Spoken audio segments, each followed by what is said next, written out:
Okay, everybody, welcome to the show. As the dog comes on the set here, oh, there he is, and he's going to turn his back to the camera like normal. So today, um, on the channel, I'm going to start going back to some fundamental real estate stuff because, to be perfectly honest, I'm really not trying to grow this channel. I'm just going to kind of use it more as a chance to talk to our newsletter group and 1911 Syndicate crowd. So I'm going to go back and cover some real estate fundamentals that, yes, they have been on this channel before, but I'm just going to kind of give you some updated takes on them.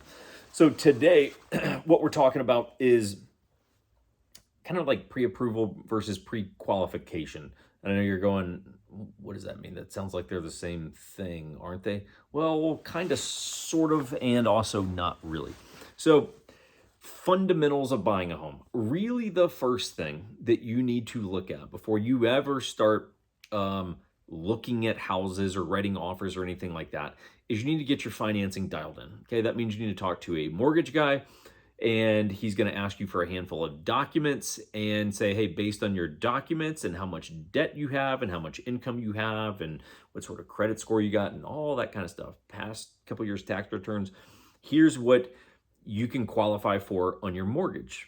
Okay, and they'll actually issue you a little letter, right, that you can give to your real estate agent, or usually they'll just send it direct to your agent, which we would like to be us, by the way. So if you're watching this, the best freaking way that you can support the 1911 Syndicate is via real estate. You just go to 1911syndicate.com, send us a request, hey, I need some help with real estate, and we will reach out to you and we will make sure that you get squared away.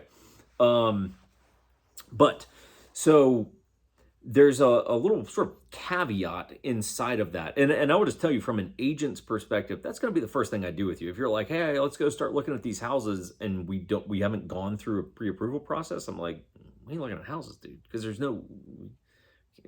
we're not. It's a waste of my time, and it's a waste of your time because you can't do anything about it, and I can't even really make a serious offer for you. So pre-qualification versus pre-approval, what's the difference? Well, the difference is, one, and some people will say pre-approval even though it's kind of prequal.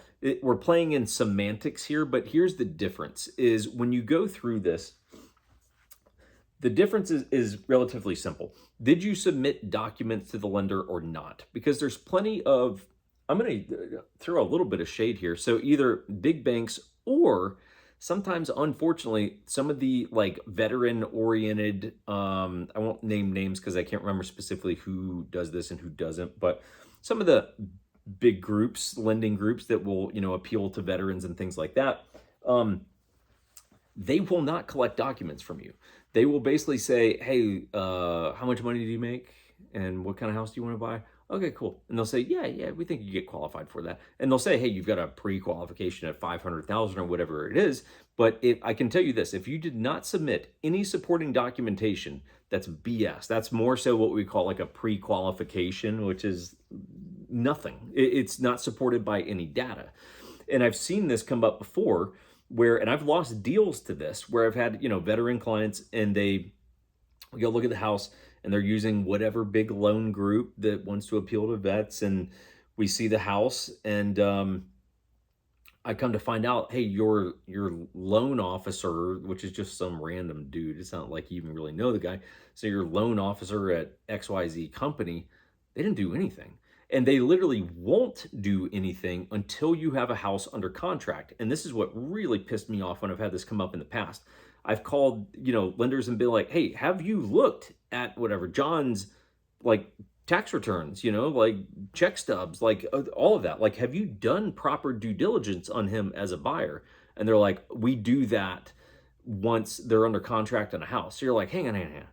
You're going to make me go do the lion's share of my job is in getting you under contract on a house. Once we're under contract, it's reasonably straightforward after that. Like, a lot of times, probably 50% of the entire workload is being done to get you under contract on a house. So you're going to have me do that before you even know if they can get the loan. So you're going to go sacrifice my time because you're too lazy to ask them for some documents to go run some numbers on it. And I've had this come up, and I've also lost deals because of this, because once they ran numbers on it, they're like, oh, it turns out they've got a dependent or this or whatever, their VA benefits aren't what we thought they are. And you're like, hang on, so I just did all this work and now you tell me they can't get the loan? Like, this is hot garbage.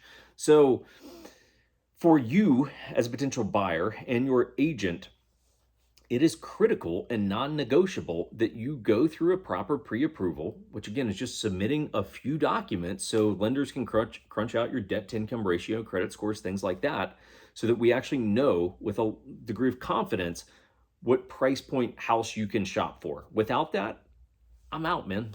I can't help you because if you or the lender is not willing to do a basic level of effort, I can't help you. Okay. It's like we all got to pull our weight inside of this relationship. And that is what I and any other real estate agent should expect from you as a buyer. There you go. So, like I said, if you guys ever need real estate help, let us know anywhere in the US. We'd love to help you guys out. It's what keeps us in business, and we would like to stay in business. So, help us do that. All right. See you guys soon.